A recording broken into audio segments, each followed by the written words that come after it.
오늘 2022년 4월 10일 우리가 신명기 세 번째 신명기 2장 1절로 31절 말씀까지를 같이 읽었습니다.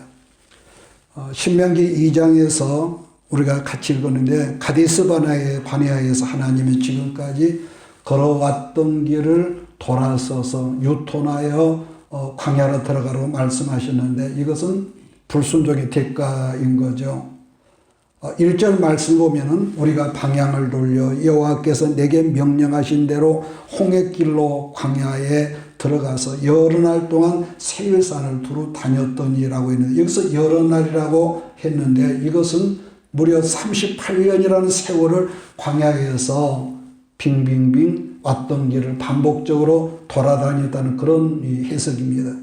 자, 그랬었는데 이제는 드디어 때가 찼다는 것이죠. 2절 3절을 제가 보면은 여호와께서 내게 말씀하여 이르시되 너희가 이 산을 두루 다닌 지 오래니 돌이켜 북으로 나가라.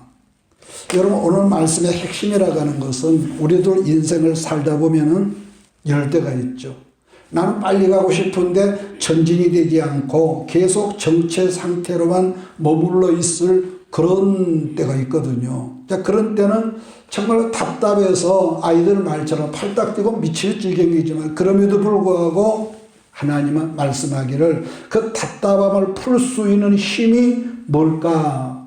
우리에게 질문을 하는데 그런 점에서 1절부터 25절까지가 하나의 문제고 26절부터 37절 말씀이 또 하나의 여러분 어떤 해답의 통로란 거죠. 자, 첫째는 그러함에도 불구하고 말씀을 붙들고 계속 나가라는 거죠.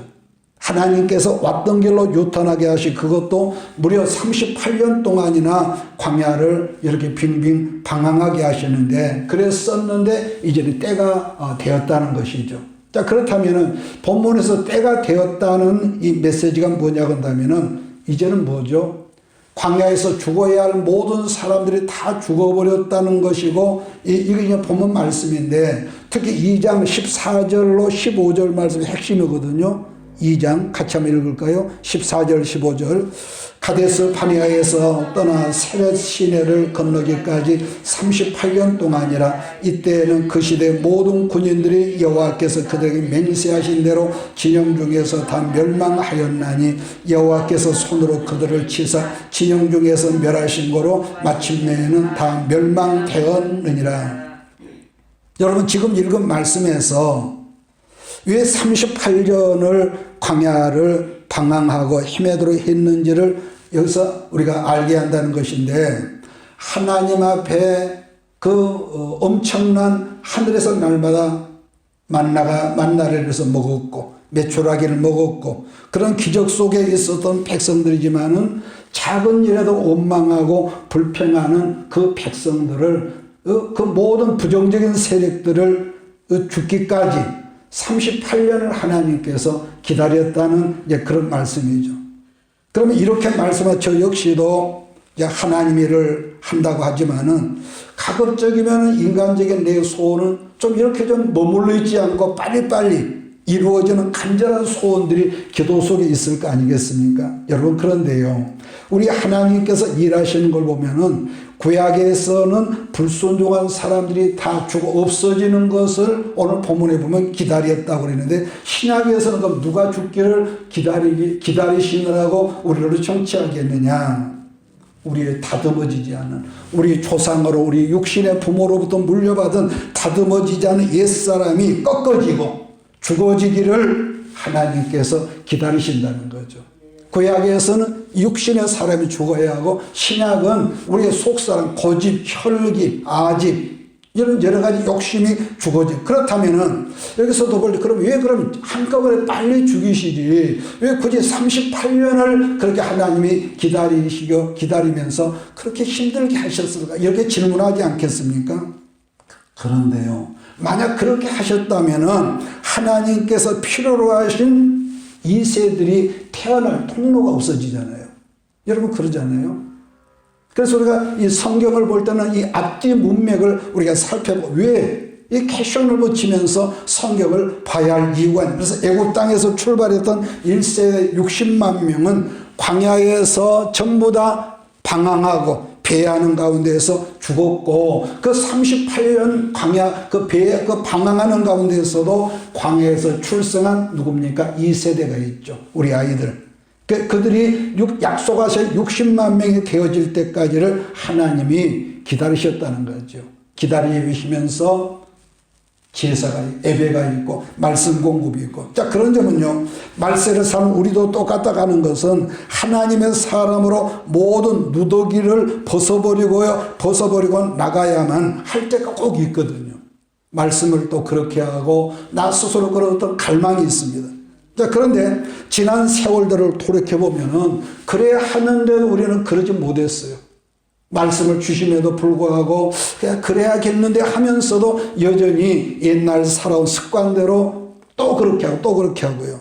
그렇기 때문에 이 세상에 그 어떤 사람이라도 하나님은 그 사람을 훈련하시는데 어떤 채널을 동원하셨느냐 했을 때 광야를 반드시 힘들고 어렵고 그런 광야를 배열하셔서 그 광야 단계를 거치게 하시고, 그래서 어떤 사람이 광야를 거치지 않았다면은 그 사람이 가진 능력과 어떤 것이 아무리 세상적으로 탁월해 보일지라도 결국은 그런 사람은 사울의 인생, 사울왕의 인생처럼 뱀 잡는 막대기가 돼서 쓰다가 버림을 당한다는 그렇게밖에 해석이 안 되는 거죠.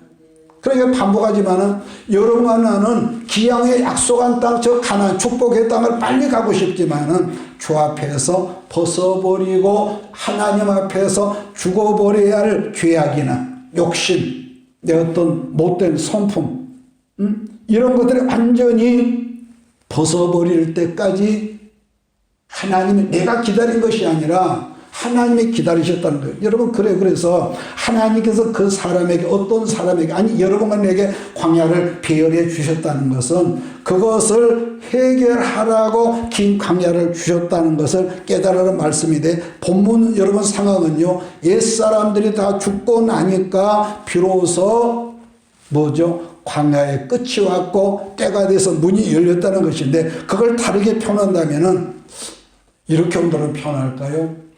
가지치기. 요즘에는 과수원에 보니까요, 전부 다 가지치기래요. 뭐 배나무, 감나무. 우리가 볼 때는 그게 극인데 전문가가 볼 때는요, 불필요한 가지들 잘라버리더라고요. 그러니까 중요한 것은 여기 성경은 우리를 향해서 나무라고 표현했는데, 우리들이 하나님의 나무라면은 가지치기를 사람인 내가 하는 것이 아니더라는 거죠. 내가 오늘 은혜 받았으니까 내가 좀 이게 아니야. 사람은 아무리 노력하더라도 작심삼일이기 때문에, 그래서 성경에서 가지치기를 가장 잘 표현한 말씀이 요한복음 몇 장입니까? 기억합니까? 15장 말씀인데요. 15장을 우리 한번 찾아가 볼까요? 신약 요한복음 15장 2절입니다.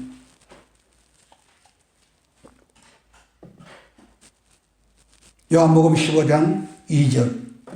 우리 찾았으면 한 목소리 읽을까요? 시작. 물은 내게 붙어 있어 열매를 맺지 않은 가지는 아버지께서 그것을 제거해 버리시고, 물은 열매를 맺는 가지는 더 열매를 맺게 하려 하여 그것을 깨끗하게 하시느니라. 그럼 여기서 하나님께서 우리라는 예수 그리스도의 포도나무에 붙어있는 우리라는 가지를 여러분 치는, 제거하는 목적이 뭐냐? 뭐죠? 하나님께서 원하시는 열매를 더 많이 맺기 위해서 나란 나무, 헛된 욕심, 이런 이 나뭇가지를 잘라버리시고, 또 뭐가 있습니까? 나는 자르면 끝난 줄 알았는데 깨끗게 하신다는 거죠. 이것이 하나님의 작업이라는 것. 자, 그러면은 그 방법이 뭐냐 한다면 3절인데요. 너희는 내가 일러준 말로 이미 뭐라 하죠? 깨끗해졌어. 이 말씀이 핵심이거든요. 그러니까 하나님의 전지 작업이란 게 뭐냐 한다면은 우리가 하나님 말씀을 계속 뭐죠? 먹는 거죠.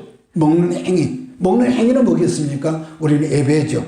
그러니까 말씀을요, 계속 우리 예배를 통해서 듣고 공급을 받다 보면은 말씀은 생명이니까, 말씀은 하나님이시니까 이 말씀의 에너지, 우리가 음식을 먹으면 건강하듯이 영이신 하나님 말씀을 계속 먹다 보면 뭐가 있습니까? 내 안에서 변화가 되고, 그래서 옛날에는 얼굴이 찌푸렸던 사람이 그 안에 말씀의 에너지가 들어 은혜를 되니까 얼굴도 온화해지고 싸나움도 도끼가 빠져버리고요. 그러므로요, 하나님의 목적이라는 것은 우리들이 변하는 것이 하나님 목적이다. 왜냐? 그래 열매를 맺을 수 있는 그런 온전한 가지가 되니까. 왜냐하면은 여러분과 내가 변화하면은 하나님께서 원하시는 풍성한 열매를 맺을 수 있기 때문이라는 거죠. 그래서 반대로 여기서 말씀을 배척하거나 말씀의 공급이 없는 사람은 뭐가 있습니까? 우리는 원래도 악하단 말이에요. 악해. 그래서 생명의 에너지의 공급을 못 받으면은 우리는 어쩔 수 없이 우리 부모로부터 물려받은 유전적인 거, 본성 그대로 사납고 교만하고 음란하고 없어져야 할 것들이 결국은 그들은 있다 보니까 하나님으로 말미암아 가지치기를 당해서 저주 아래 들어간다는 거죠. 그래서 이 땅에 하나님의 교회가 존재하는 것도 알고 보면은 좋은 나무, 건강한 포도나무 가지가 되는 것이 목적이지. 제 말 이해하십니까? 교회가 커지고 멋지게, 이건 여러분 세상적인 가치관인 것이죠. 물론 살아있는 생명의 에너지가 공급되면은요, 이유 불문한 그 교회는 번성하고 커지고 교회들이 또 세워지고 선교사가 파송되고요. 이게 목적 아니겠습니까? 그런데 우리는 나는 어떤 사람이 진짜고 어떤 사람이 가짜고 이거는 우리가 분별이 안 된단 말이에요. 그러나 가짜의 특징 중 하나가 있는데 그게 뭐냐면은 이게 있습니다. 가짜는요, 묵묵히 참고 기다리지를 못한다는 이 특징이 있습니다. 가짜는 절대로 오래 견디는, 인간관계도 부부관계도 정말로 상대를 내가 내 남편을 사랑하고 내 아내를 사랑하며 산 사람은 어차피 우여곡절 인생이라는 게 있는 거지만은 그 사람이 가지고 있는 배경, 어떤 명예, 돈, 이게 목적인 사람은요, 오래 절대로 못 갑니다. 별것도 아닌 일에 도장책자 그래요. 반복하겠습니다. 나뭇가지의 전지작업은 뭘로 하느냐? 옛날에 지금은 앞으로도 하나님 말씀을 하는 거예요. 하나님 말씀. 그러니까 이 똑같은 물이지만은 어떤 나무에는 그 물이 들어가면 막 번성하고 어떤 나무에 그 물이 들어가면 썩어져 아주 나무가 없어져 버려. 이게 에너지란 말이에요. 그래서 예배의 본질이 뭐냐고 묻는다면은 아까 제가 언급했는데 말씀과 기도와 선교입니다. 어느 때나 앞으로도 그렇습니다. 말씀이 없는 교회, 아무리 휘황찬란한 시설이 있고 세상적으로 유명한 만담과 이 코미디 같은 그런 사람들을 끌어모을지라도 그 속에 그리스도의 심령 속에 예수 그리스도 십자가의 보혈의 피가 흐르지 않으면은요, 결국 말장난하고 여러분 그게 끝나네요. 그러나 이게 계속 이 반복이 되다 보면은 뭡니까? 진짜가 들어오면은, 진짜가 우리 안에 들어가 계속 반복이 되면은 뭐가 있습니까? 반드시 그 속에 변화가 있습니다. 변화가 안 된다면 그 이상한 거죠. 이것은 목사가 탁월하고 능력이 있어서가 아니라 하나님 말씀은요, 본질적으로 우리가 변화되게끔 되어 있지만 반면에 아무리 말씀을 줘도 우리가 변화되지 못한 가짜들은 궁극적으로요, 하나님께서 그 사람을 이렇게 가지로 정지 작업을 해서 버리신다는 거예요. 여러분, 그래요. 세상과 섞이지 않은 말씀을 계속 먹다 보면 결국에는 뭐가 있겠어? 우리 안에 순수한 찌꺼기는 말씀이 들어가는 만큼, 옛날에는 쉽게 말하면 내가 이거 훔치면은 그것이 재주였어. 우리 어렸을 때 군대 가기 전에 나무집에서 그때는 친구들이 그랬어요. 시간만 나면 나무집에 가서 돼지 훔쳐다 먹고 닭 잡아먹고 그게 재미없고 그랬는데, 말씀이 생명이 우리 안에 공급되고 보니까 그건 죄였구나. 우리는 옛날에 재미로 느꼈는데 여러분 그러더라고요. 그래서 섞이지 않은 말씀을 먹다 보면 결국에는 순수한 것만 남게 되더라는 건데, 그러면은 하나님 모세에게 말씀하기를 네가 가나안 땅에 들어갈 사람을 선별해서 누구누구는 들어가고 누구누구는 들어가지 말, 그렇게 했습니까? 여러분 그런 적이 없었죠. 그게 아니라 38년 동안 강에서 계속 회막을 중심해서 예배 생활에 합당한 사람들을 제한 나머지 사람들은 절로 이렇게 가지치기를 당해서 광야에서 그 인생을 끝나면 너는 여기까지밖에 아니야. 이렇게 했다는 것이죠. 여러분 38년 동안 광야란 무대는 하나였습니다. 광야란 무대는 여러분 하나였단 말이에요. 어떤 사람이 그 광야가 탁월하고 안 가라 그런 게 없었어. 그런데 하나였지만 말씀으로 길러진 사람들이었던 광야에서 출생했던 이 세대들만 약속하신 땅으로 여러분 들어가더라는 거. 여러분 이런 점은요. 노아 때나 이스라엘 출애굽하는 광야 때나 앞으로 올 이 심판기 시대는 똑같은 역사가 있으리라는 것이 뭐냐면요. 노아 때는 8사람, 출애굽 때는 몇 사람이었습니까? 결국 2사람이 갈렙과 여호수아. 그랬듯이 예수님 재림 때도 상상외로 지구상에서 작은 숫자만 구원에 이를 것이라는 예언의 말씀을 예수님 하셨는데 그게 바로 하나님의 가지치긴 정지 작업이라는 말씀인데 이사야는 그것을 또 이렇게 표현합니다. 남은 자들이라고. 남은 자들. 그런 점에서 하나님의 교회는 언제나 본질인 말씀만 공급되어진다면 가짜들은 언제나 오래 있지 못해요. 절대로 오래 가지를 못합니다. 그래서 아까 말한 대로 그래도 내 안에 가짜적인 그런 것이 있을지라도 그 말씀을 오래 기다리고 버티면은 내 안에 변화가 일어나죠. 내가 좋아서가 아니라 변화가 되지 아니면 자기 스스로 견디지를 못하고 도태되어서 가지처럼 잘라져 없어진다는 거. 예수님은 요한복음 6장에서 말하기를 이런 말씀을 하죠. 나는 생명의 떡이다. 떡이란 표현하면서 너희는 나를 먹어야 산다 그렇게 말씀하지 않습니까? 요한복음에서 생명의 떡을 먹어야 한다는 말씀은 당신을 믿는 거라는 말씀이거든요. 할렐루야. 예. 당신을 믿는 거라는 이런 말씀인데 결국 그 한마디를 설명하면서 요한복음 6장이 굉장히 길어지고 내용 스토리가 믿는 거. 너희는 나를 먹어야 해. 내 피를 마셔야 해.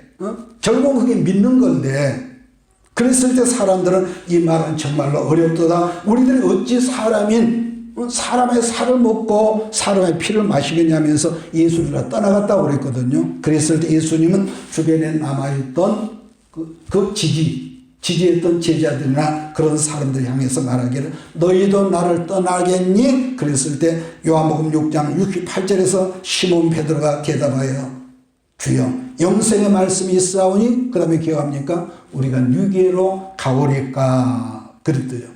그래서 오병의 기적의 사건으로 엄청 보리떡 5개와 물고기 2마리로 수만 명이 모이고 남자만 5천 명이라고 했단 말이에요. 수만 명이 모여서 배불렀다고 그랬습니다. 그랬는데 생명의 떡을 말씀하실 때 사람들이 다 떠나가죠. 어떻게 우리가 사람을 잡아먹냐. 근데 진짜들은 그 자리에 남아 있었다는 거. 그렇습니다. 육신, 여러분 앞으로 똑같아. 우리가 정말로 하나님의 육으로 살면서 물질적인 축복, 세상적인 명예, 이게 나쁜 게 아니란 말이에요. 이게 정말로 좋은 거가 하나님의 축복 중에 축복인데 문제는 이게 있습니다. 함정이 뭐냐. 육신을 배부르게 하는 세상적인 떡으로는 진짜와 가짜가 이걸로는 분별될 수가 없거든요. 배부르면 다 할렐루야. 여러분 그러지 않습니까? 그냥 자기들이 좋으니까 배부르니까 저런 분이 우리 왕이 되면 먹고 사는 지장이 없겠다 하면서 예수를 왕되게 합시다. 왕됩시다. 이렇게 했잖아요. 그러니까 객관적으로 봤을 때 그들이 얼마나 저 사람 충성스럽다고. 객관적으로 수평적으로 봤을 때요. 그러나 여러분 진짜와 가짜를 가르는 시금석이 뭐냐 한다면은요. 예나 지금이나 앞으로 영생의 말씀이 있냐 없냐. 여러분 이것이란 말이에요. 지금 본문 성경 가데스 바네아 사건이 바로 그 가지치기 여러분 사건이지만은 그때는 무려 38년이나 긴 시간이 필요했다는 해석이기 때문에 하나님의 말세의 교회가 해야 할 일이 뭐냐 한다면은 우리 인생 살다가 아까 처음에 말한 대로 왠지 답보 상태에 놓일 때가 있거든요. 나는 좀 빨리 좀 갔으면 쓰였는데 길이 안 열려. 하나님의 사람 사도 바울이 아시아로 복음 전하러 가는데 이상하게 하나님이 성령께서 자꾸 막아.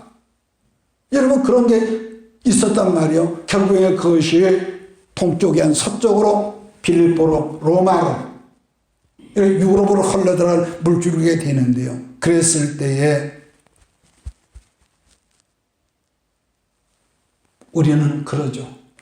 말씀이 좀 흥이 나도 아주 맛있는 말씀, 아니 세상에 화려한 말씀, 세상에 어떤 양념이 팍팍 들어간 만당 같은 그런 코미디 같은 말씀을 여러분 먹고 싶어하는 그런 분들도 있거든요. 그게 아니라 어느 때나 본질인 예수님 피가 있는 말씀을 먹으면서 묵묵히 주 앞에 기다리면은 어느 때가 되면은 믿습니까? 어느 때가 분명히 올 겁니다. 어느 때가 반드시 아브라함이 하나님 약속하신 그 이삭을 얼마나 기다렸겠어요. 아브라함의 가정 속에 어느 날 갑자기 이삭이 태어나듯이 여러분의 삶 가운데 이삭이 줄줄이 태어나서 웃는 역사가 나타날 것을 나는 믿습니다. 이게 하나님의 역사예요. 이게 하나님의 역사. 그래서 그런 점에서 우리가 구약사를 살펴보면 어느 때나 하나님의 자녀들은요 약했고 주변의 나라들은 이상하게 강하고 더 부유했습니다. 그럼 우리 생각하죠. 아니 우리가 하나님을 아버지라고 그러고 하나님이 제일 잘 왜 우리는 약하고 저들은 하나님 백성이 아닌 저들이 강하지? 이게 있습니다. 우리도 세상에 강하면은요 배가 부르면은 하나님 멀어지니까 그 이유가 그거거든요. 그래서 그 모든 걸 누릴 수 있는 그릇 준비가 되면은 그때는 또 부어주시거든요. 절대로 부어주십니다. 그래서 특이한 것은 이스라엘이 하나님 앞에 바로 서지를 못하면은 주변의 강대한 나라들이 하나님의 자녀들을 어떻게 억압하고 약탈하고 노예로 끌고 가고 망하게 하고 그랬거든요. 그러나 어느 때든지 이스라엘이 하나님 백성들이 산 가운데에서 힘듦이 있고 낙심이 있고 때로는 하나님이 과연 계시긴 한 걸까? 이런 의심이 있음에도 불구하고 그들 가운데 예배가 살아있고 말씀이 흘러오는 그 중심으로 서 있는 신기하게도요 이스라엘 주변 나라들이 잠잠했다는 거예요. 잠잠했다는 거. 그래서 예수 믿는 사람들은 뭐 감기 코뿔도 안 걸리고 그건 아니잖아요. 그러나 우리가 주 앞에 있으면 비록 감기도 오고 그런 바가 있지만은 여러분 망하는 것이죠. 대저의인은 7번 가다. 그러니까 우리도 넘어지지만은 감당치 못할 때는 하나님께 개입하시지만은 어느 선에서 거기까지만 내가 시험으로 하라간다고 하나님 바울을 통해서 말씀하셨다는 거죠. 또 한 가지는 바람 앞에 틈불 같은 이스라엘을 계속 강한 자들로부터 억압을 당하게 했고 여러분 지금도 그러거든요. 지금도 이스라엘 그 콩알만 경상도 많은 그 땅 주변에는요 10억이 넘는 이스마엘계의 그 원수들이 호심탐탐 그 조그만 나라를 먹으려고 거기는 불과 650만 명 이스라엘 땅은. 그런데도 이스라엘을 함부로 대하지를 못합니다. 왜? 너무 강하거든요. 그전에는 주변에 있는 나라들에서 석유를 안 파니까 이스라엘에게 저 멀리 가서 사왔는데 지금은 이스라엘의 석유가 얼마나 많이 나온 줄 아세요? 굉장히 많이 나옵니다. 엄청난 쓰고 남아서 수출해. 그러니까 그전에는 시리아나 터키도 함부로 이스라엘 됐는데 지금은 거기서 가까운 데 사가려고 거기서 얼마나 이스라엘 친하게 지금 하거든요. 여러분 왜 하나님께서는 옛날에 지금도 우리를 그렇게 하냐? 그러면 조금은 거리가 있는 말씀이지만 사도 바울이 고린도 교회 고린도후서 6장에 보니까 이렇게 한 거예요. 무명한 자 같으나 유명한 자요. 죽은 자 같지만은 보라 우리가 살아있고 항상 징계를 받는 자 같으나 죽임을 당하지 않고 근심하고 있는 자 같으나 항상 기뻐하고 또 있습니다. 가난한 자 같으나 많은 사람 부여하고요. 믿습니까? 이게 바로 그리스도 안에 포도나무에 연결된 여러분 사람이라는 거예요. 그래서 어느 시대나 하나님 앞에 자기가 강한 사람들은요, 자기 힘이 센 사람들은요, 서 있지를 못합니다. 자기 힘을 나타내야 하니까. 그러니까 지금 오늘 본문 성경에도 출애굽 1세대들은 뭡니까? 자기 새끼들만 걱정했어. 우리 자녀들 들어가면 다 사로잡힌다고. 왜? 아이들은 약하거든요, 부모가 볼 때. 그런데 신명기 1장 39절 말씀 보면 하나님이 이런 말씀하거든요. 39절 또 너희가 사로잡히려 하던 너희 아이들과 당시의 선악을 분별하지 못하던 너희의 자녀들도 그리로 들어갈 것이라. 내가 그 땅을 그들에게 주어 산업이 되게 할 거야. 응? 그러므로요, 어떤 누구라도 아까 광야를 제가 언급했는데요. 광야라는 힘든 과정 속에서 뭐냐, 여러분과 내가 강한 만큼 광야는 길어. 왜? 그 사람이 어떤 그런 걸 빼는 작업이 광야란 말이에요. 순종하지 못하던 나, 고집 센 나, 혈기 많은 나, 교만한 나, 그 도끼를 빼는 작업이 광야이기 때문에 우리는 할 수만 있으면은 하나님 말씀 앞에 순종 잘하고. 믿습니까? 이것은 어떤 목사 말 잘 듣는다. 그렇다 목사 말 거부하라는 그런 뜻도 아니겠지만은, 그래서 말씀 앞에 순종할 때에 여러분 그런 거칠은 것이었고 여러분의 길이 여러분 순탄하는 역사가 일어날 줄 믿습니다. 따라서 하나님은 어떤 사람과 함께 하시냐 한다면은 아이들의 특징을 제가 말하죠. 아이들의 특징은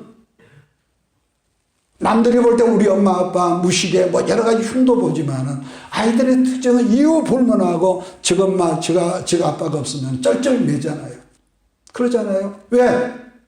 의지하니까. 그런데 그런 아이들도 힘이 좀 세지면은 또 엄마 아빠가 상대도 안 하려고. 그러니까 힘이 없어서 전적으로 하나님 의지하는 어린아이 같은 사람을 오늘날도 붙드시고 그런 사람의 진정한 영육간의 스폰서가 되기 때문에 어떤 경우라도 주만 의지하고 주만 바라보는 주바라기가 될 수 있기를 주의를 축원합니다.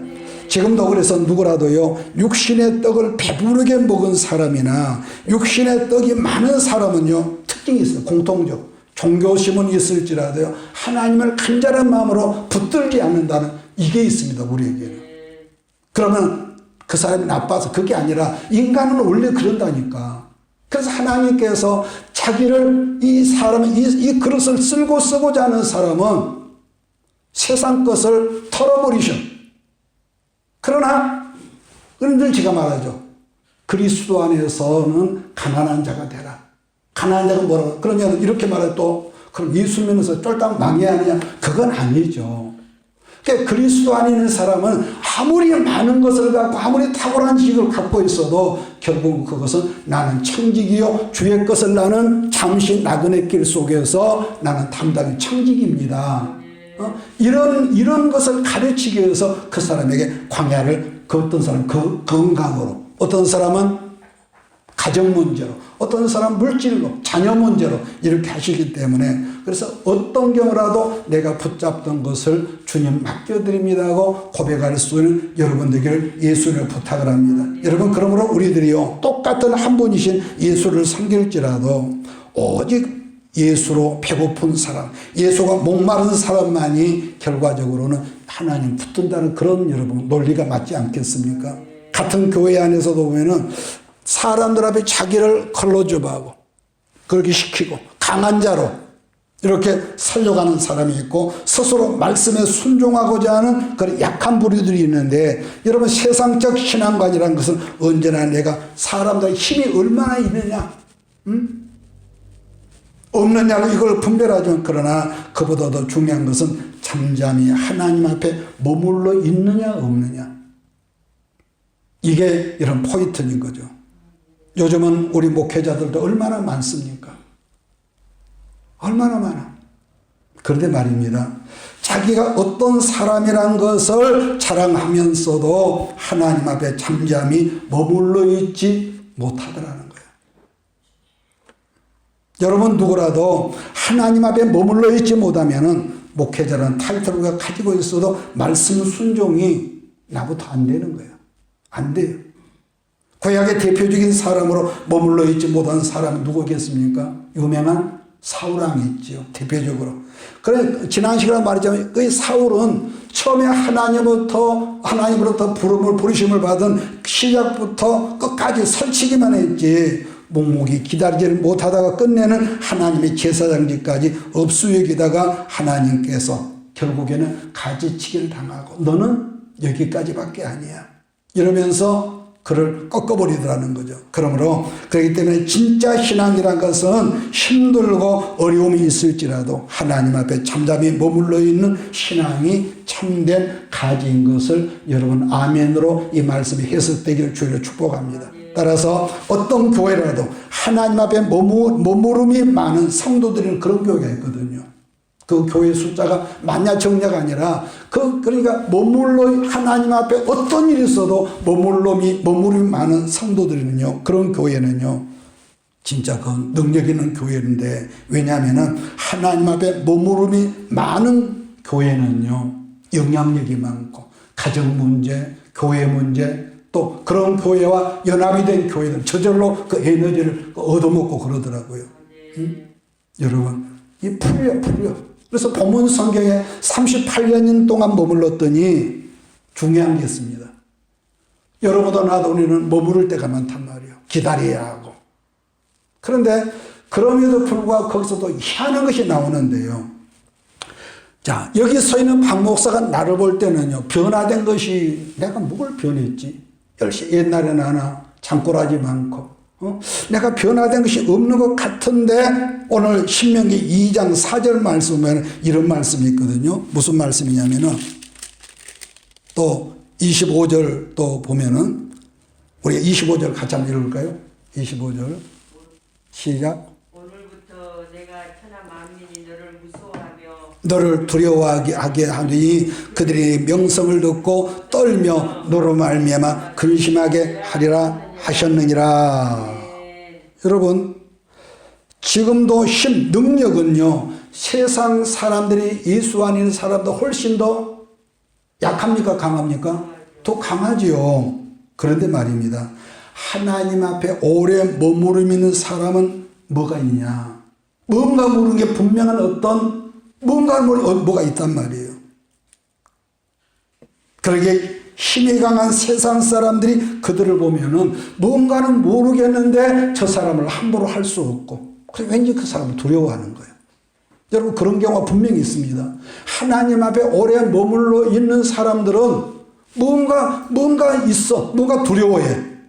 그러면 진짜 강한 능력, 강한 에너지는 육신의 떡이 아니라 하나님 앞에 오래 머무름이 있는 사람이라는 것에 여러분 아멘할 수 있기를 주의를 축복합니다. 과거에도 앞으로도 이게 중요하거든요. 우리는 속도가 빨리 좀 60km, 80km로.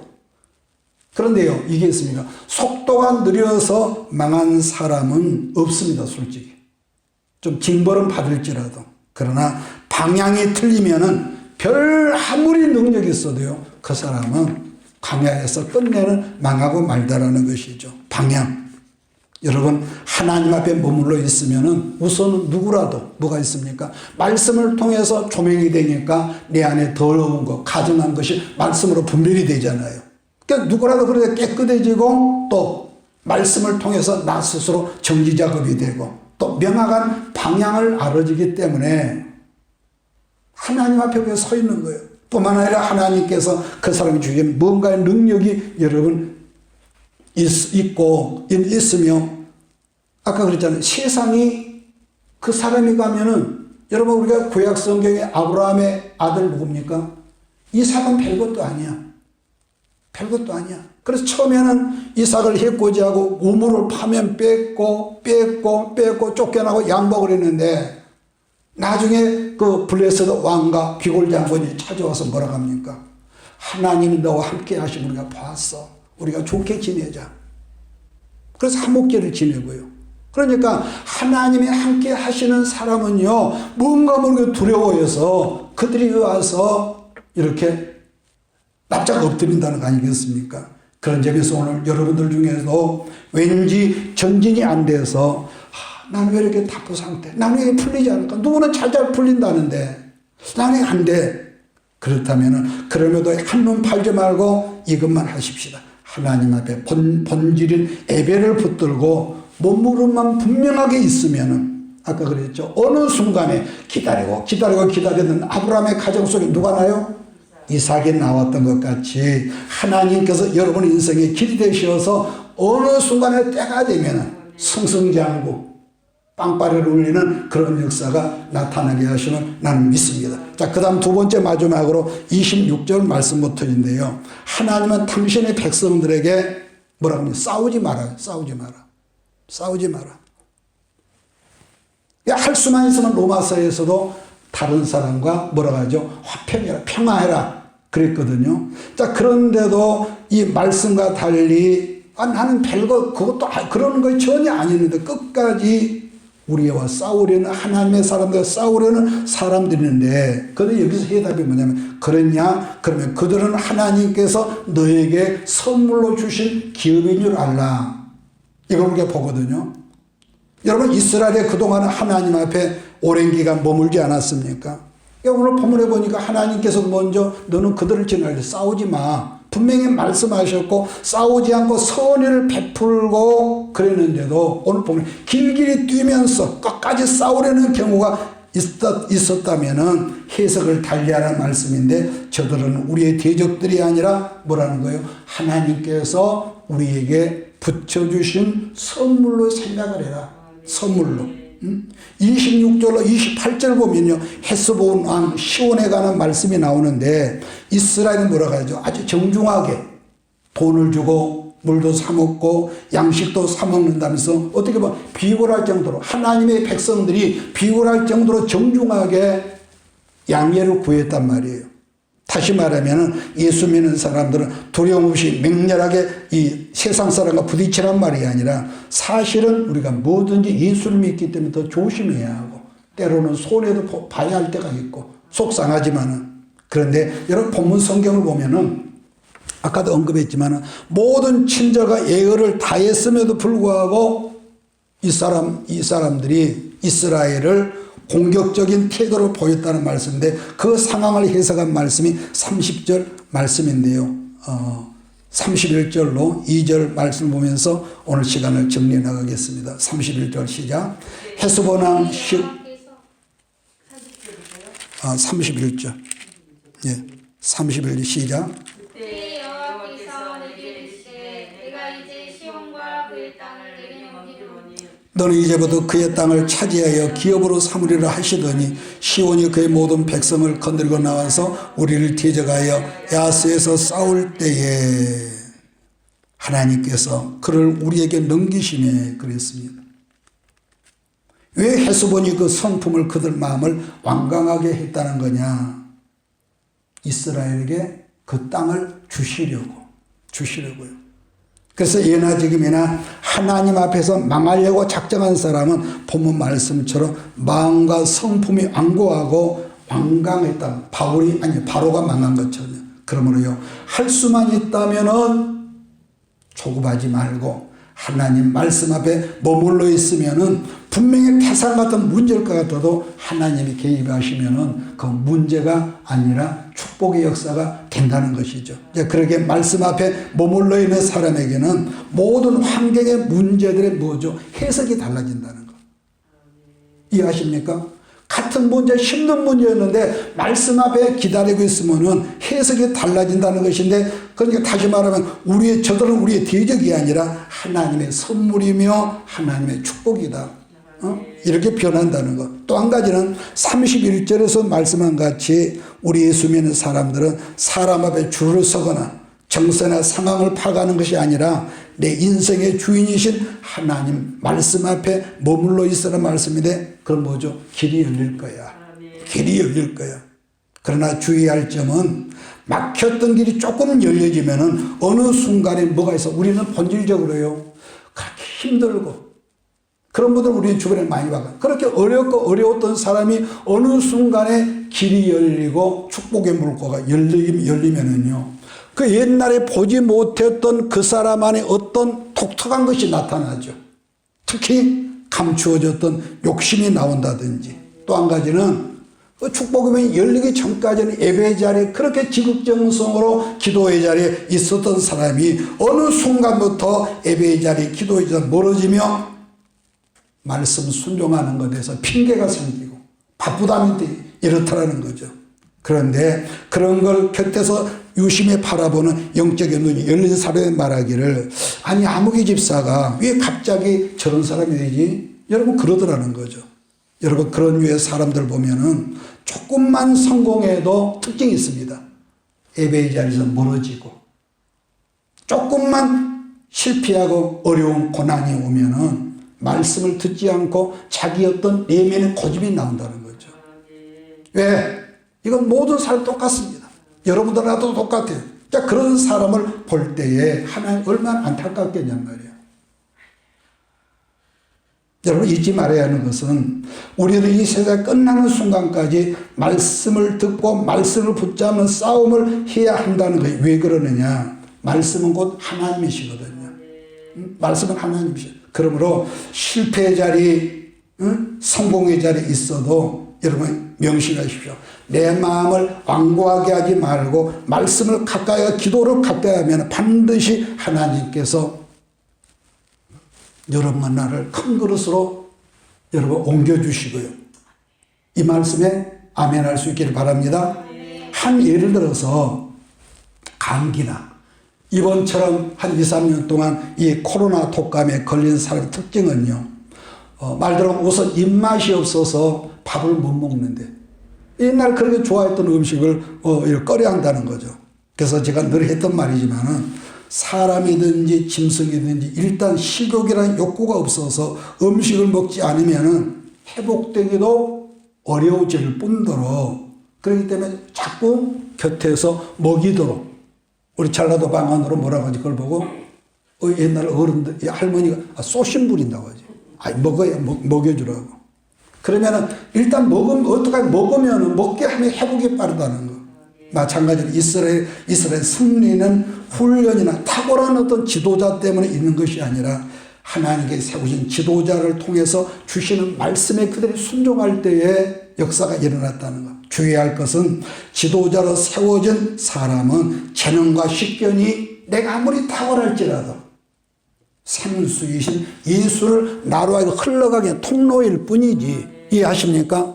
목사가 아무리 탁월하고 똑똑하고 유명해도 나는 예수 그리스도의 강물이 흘러가 통로일 뿐이지 생수가 아니란 말이에요. 내가 아무리 건강해 내 몸에 혈관이 문제가 생기면은 피가 끝까지 안 가서 그래 당뇨병이 그렇다죠. 이 모세혈관이 안 들어가니 어느 순간에 이 썩어든다는 거지. 썩어든 피가 안 통하니까. 지난 시간에도 언급했지만은 하나님께 이스라엘 주식으로 하셨던 땅은요 가나안 어디입니까? 서편 땅이에요. 가나안 서편 땅.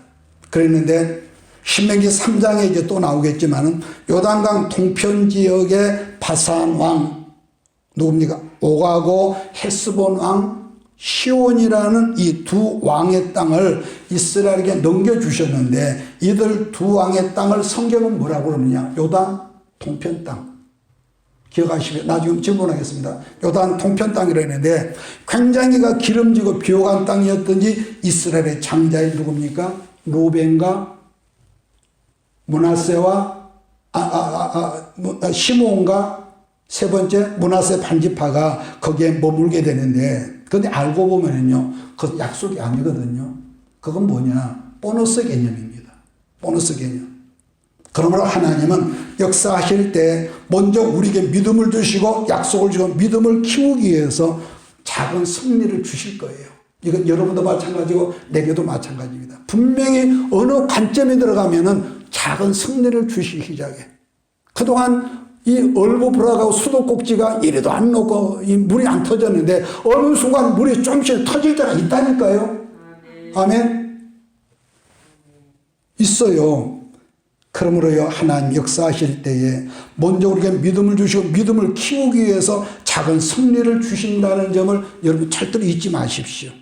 그런데 이렇게 말하는 나부터도 지난날을 보면은 바보 멍충이 같아서 작은 승리를 주시고자 했는데 작은 승리를 주신다는 뭡니까? 결국엔 큰 승리를 주신다는 이거란 말이에요.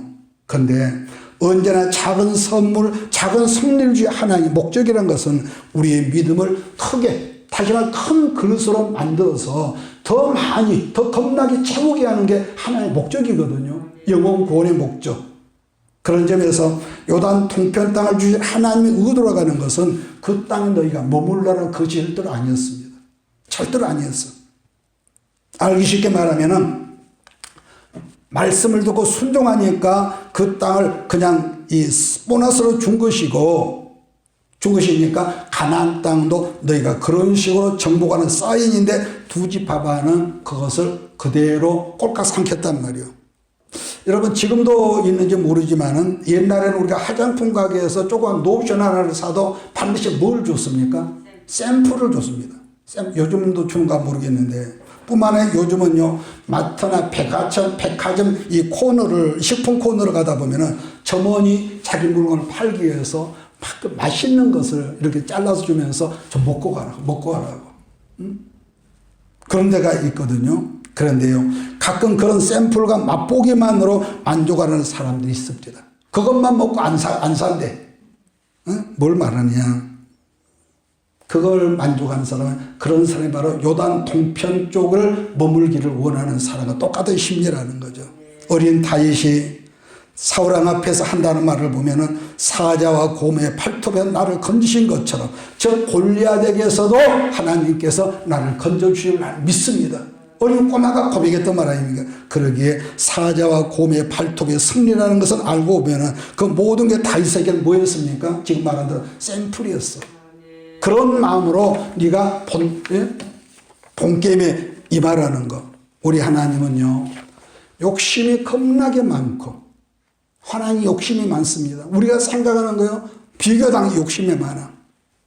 겁나게 많아서 사자나 곰을 때려잡기 위해서 우리를 광야에서 힘들고 어렵고 잠 못 이루는 그런 밤을 지나게 한 것이 아니라 모든 일 하나님이 함께 하시면 우리는 얼마든지 큰 일도 할 수 있다는 이 큰 믿음의 그릇을 키우기 위해서라는 것인데, 그렇기 때문에 곰이나 사자보다 몇 배, 몇십 배 크고 강한 골리앗에게서 승리를 주실 위함이 그 훈련의 목적이라는 걸 아시고, 한 주간 우리가 4월을 살아가면서도 어떤 경우라도 불평하거나 원망에 잘 있을지라도 아멘, 감사해요 하나님, 감사로 제사할 수 있는 우리 모든 식구들에게 주의를 축복합니다. 그래서 영적인 머리가 좋은 사람들은 금방 여기서 이런 힌트를 잡지 않겠습니까? 하나님의 사람은, 자 끝내겠습니다. 예배를 통해서 말씀을 듣는 것이 인생 승리의 비결이라는 걸 안다는 거예요. 물론 어떤 목회자, 어떤 가치관으로 말씀하는 게 굉장히 중요하겠죠. 시간이 가니까 오늘 끝내겠네요. 제가 오래전에 어떤 다른 누구의 초대를 받아가지고요, 난생 처음으로 중국집 정식을 한번 먹으러 간 적이 있어요. 오래전에. 그랬는데 세상에 그렇게 뭐가 많이 나오는 거라 꿈도 못 꿔. 나는 우리식 개념으로 그냥 밥 아주 그냥 걸게 나오고 이렇게 하려는데 이거 끝나면 또 나오고 또 다 됐나면 뭐가 또 나오고. 세상에 거기는요 우리 같은 이 약골들은 가면 안 되겠더라고. 그걸 이제 무슨 먹다 얼마나 맛있어요. 먹었네. 근데 그러니까 시골에 살았던 촌뜨기 나는 그게 중국집 정식 메뉴인 줄 알았더니 나중에 배가 요만큼 배꼽이 뽕 나올 때 정도 진짜 정식이 그때 나오더라고요. 그러니까 멍청한 나는 그 아까운 본 메뉴를 눈으로 보지는 했지만 먹지 못하고 껄껄껄하면서 그냥 나온 그런 추억이 있습니다. 제가 무슨 말을 한 건지 이해하시죠? 네, 그래서 하나님께서 여러분을 위해 예비하신 것은 겨우 밥이나 안 굶고 먹고 살게 하는 그런 샘플 인생이 아니라는 걸 여러분 절대로 여러분 인지하시고, 정확하게 말해 샘플은 뭐죠? 아까 말한 대로 맛보기야. 맛보기. 앞으로도 맛보기는 많이 쓸 게 크고 적은 거, 나는 우리 교회가 이 말씀을 듣는 여러분과 우리 모두가 샘플은 다른 사람 다 줘버리고 줍시다.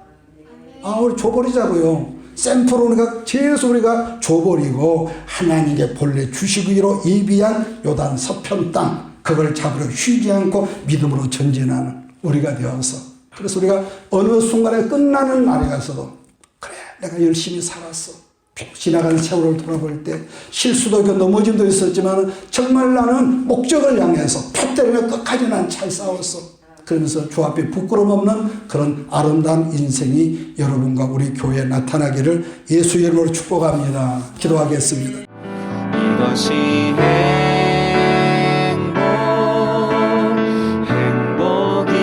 행복이라오. 세상은 알 수 없는 하나님 선물.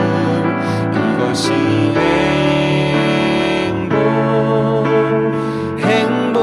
행복이라오.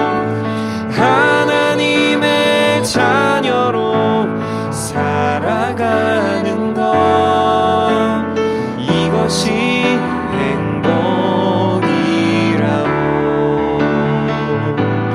이것이